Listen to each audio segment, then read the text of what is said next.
बहुत दिन बाद आई हूँ, है उपमन्यु पर अनुग्रह करने के लिए शिव के सुरेश्वर अवतार का वर्णन।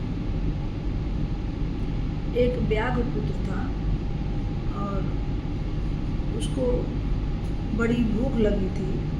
व्याघ्र पाद का उपमन्यु नाम वाला पुत्र था, बहुत बुद्धिमान था, सज्जनों का प्रिय था। वो जन्मांतरी तपस्या से सिद्ध था, ठीक है, मुनि के रूप में उत्पन्न हुआ था। वह व्याघ्र पाद पुत्र एक बार अपनी माँ से जिद करने लगा कि माँ मुझे दूध चाहिए पीने के लिए।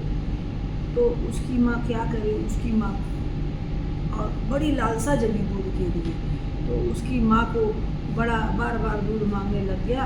उसकी माँ को बड़ा दुख हुआ, तो उसकी माँ ने क्या किया, उसने उच्च वृत्ति से एकत्रित बीजों को पीसकर आटे को पानी में घोलकर पुत्र को बहला फुसला करके वह कृत्रिम दूध उसको दे दिया, उसको नकली दूध बना दिया, ठीक है। अब उसको दे दिया, पिला दिया, नकली दूध पी लिया। लेकिन वो अपनी माता से बोला, माँ यह तो नकली दूध है, यह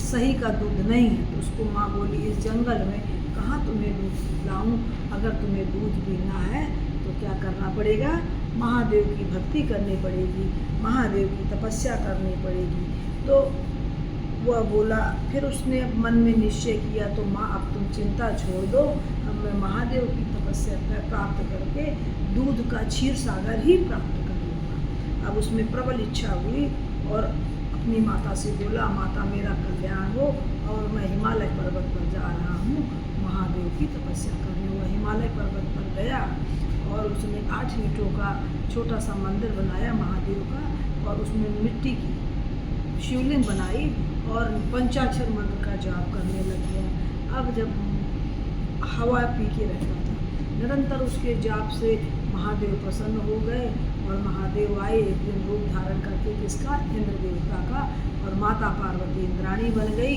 नंदी बैल उनके गण रावत बन गए, सब उनके गण जो है शिवगण बन गए, शिवगण जो थे सब इंद्र के देवता बन गए। आए उस बालक से बोले, बालक तुम मेरे से वर मांगो, तुम क्या चाहते हो मैं तुम्हें दूंगा। तो बोला, मैं तुमसे कुछ नहीं चाहता, मुझे तो लगता है तुम मेरी तपस्या में विघ्न डालने आ रहे हो, मैं तो अपने को शिव भक्ति में ही शिव भक्ति का चाहता हूँ, तुम यहाँ से चले जाओ।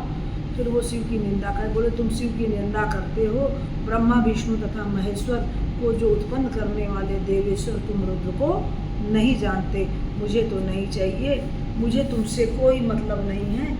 विभु शंभु से परे कोई तत्व नहीं है, वो सभी कारणों के कारण और गुणों से सर्वथा परे हैं। कौन है, महादेव, वो ब्रह्मा विष्णु आदि देवों से भी श्रेष्ठ देव हैं, तुम उनको नहीं जानते।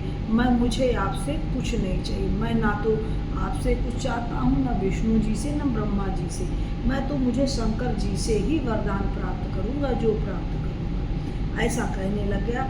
वो बोला, बहुत कहने से क्या लाभ। तो बोला कि जो है मैं जन्म जन्मांतर से मतलब मैं उनकी तपस्या करना चाहता हूँ। इंद्र कह रहा है, आप मेरा अभिप्राय सुने, आज यह अनुमान कर लिया है कि मैंने जन्मांतर में अवश्य कोई पाप किया होगा जो मुझे शिव जी की निंदा सुननी पड़ी। मैं शिव की निंदा नहीं सुन सकता। जो शिव की निंदा श्रवण करते हैं, शीघ्र ही उस निंदा करने वाले का प्रतिकार कर उसी समय अपना शरीर छोड़ देता है। शिव की निंदा नहीं सुननी चाहिए। जो व्यक्ति शिव की निंदा सुन के अपने शरीर को छोड़ देता है, वो शिव लोक को जाता है। ये सुरादम, अब दूध के विषय में मेरी इच्छा नहीं हो रही है, अब मैं तो शिव श्वास से तुम्हारा वध कर अपना शरीर को त्याग कर दूँगा।